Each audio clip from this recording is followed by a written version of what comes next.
welcome to the October edition of Fintech Firebrand. It's spooky season, and I'm Virginie O'Shea, founder of Firebrand Research, here to talk to you about all things finreg and fintech this month. Now, one of the big announcements made by one of the largest investment banks out there, Goldman Sachs, this month in the fintech realm was interesting. Goldman announced that it's going to be bringing its software developers and engineers out of the centralized IT function and much more integrated into their lines of business. There's a big focus on a reorganization at the top level anyway within the bank.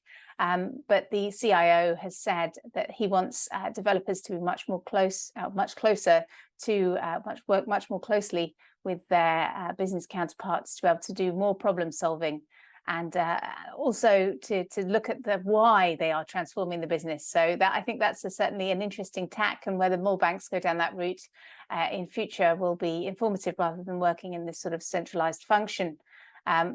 What the sort of long-term impact of digital transformation is in that realm. Does the business become much more engaged in IT projects beyond just testing or UAT? And when building BRDs, business requirements documentation, it remains to be seen, but it should be an interesting experiment in democratizing and bringing IT much more to the forefront of the organization itself. And of course, I can't record this month's episode without referencing the ups and downs that the UK economy is facing at the moment, and the fintech sector has been riding the waves along with the rest of us. Obviously, we've had some issues within the pension sector as well known about the UK gilts market, and some of the challenges we've had there and the exposures that we've had there when it comes to risk management. So certainly it's a bit of a scary time, perfectly timed for Halloween, as we have some changeover again at the top. It will be interesting to see the outlook in the next few months, see whether we end up in a general election, but certainly fintech sector is sort of duck and cover at the moment, I believe. But interesting times. A fascinating paper came out this month as well from someone studying the SEC and other regulators' presence on Twitter and other social media. Apparently, their mere presence on these social channels has not a significant, but some impact on fraud and various nefarious activities online. So it's actually acts as a deterrent.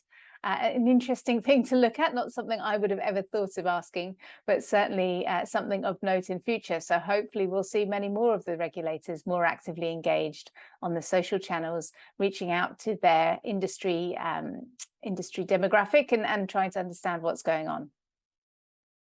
Another interesting development on the regulatory front, the new IOSCO Board has been determined.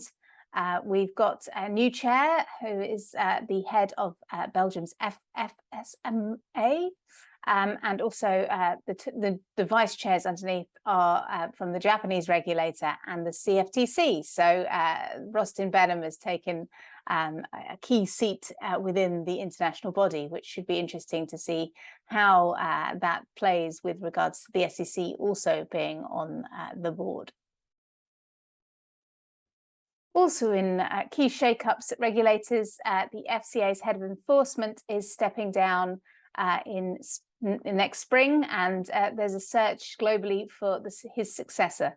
There have been lots of questions asked within the political sphere about the long-term viability of the FCA, so it should be an interesting challenge for them to fill this position when there's so much uncertainty hanging in the air with regards to whether the Bank of England take over any of the key duties that the FCA currently has. But certainly it is a very key role when it comes to the industry taking the regulator seriously. So we'll be keeping a close eye on who Mark Stewart's successor will be in the near future. Now, the UK FCA has also been no stranger to the topic of digital regulatory reporting. We had a couple of pilots run last year, one looking at derivatives in particular that was of interest to me because I've been looking at trade and transaction reporting over recent months.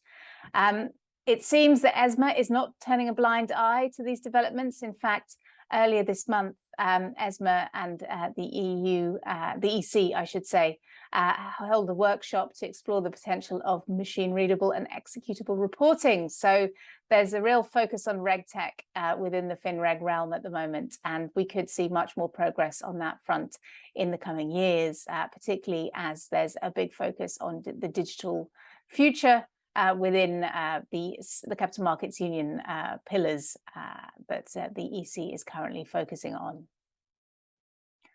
And for my final thoughts, I guess, I last week was in Amsterdam for the first in-person Sibos in 3 years, which I can say was an absolute pleasure to see everybody in person and not on a screen for once.